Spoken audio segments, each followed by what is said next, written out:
आता आम्ही माझ्या बाबाला इकडे हॉस्पिटलमध्ये आणलेलं आहे आणि त्यांना हाताचा काही त्रास होता. त्यांच्या हातामध्ये 20 वर्षाआधी रॉड टाकले होते. तर त्यांना आता इथे दत्तमगे हॉस्पिटलमध्ये हिंगण्याला इकडे आहे तो हॉस्पिटल. त्यांना इथे ॲडमिट केलेलं आहे आणि हे बघा ते इकडे आता बेडवर लेटलेले आहे. हे डॉक्टरचं वॉर्ड आहे इकडे हे आणि 31 नंबर वॉर्डमध्ये इकडे शिफ्ट केलं आहे त्यांना. बेड नंबर आहे त्यांचा 25 नंबर.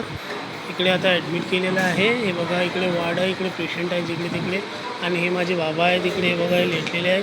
त्यांची आता ECG होणार आहे. हे बघा डॉक्टर आहे इकडे, पंखा वगैरे आणि हे हॉस्पिटल आपलं अडानीचं आहे शायद. त्यांनी हे घेतलेलं आहे आणि चांगली म्हणजे सर्विस चांगली आहे इकडे. आता आजच ॲडमिट केलं आहे, जस्ट आता एका तासाआधी ॲडमिट केलं आहे त्यांना. सर्विस चांगली आहे म्हणते. आता बघू आता काय तर. ठीक आहे मित्रांनो, मग मी तुम्हाला लाईव्ह अपडेट देते. बाय.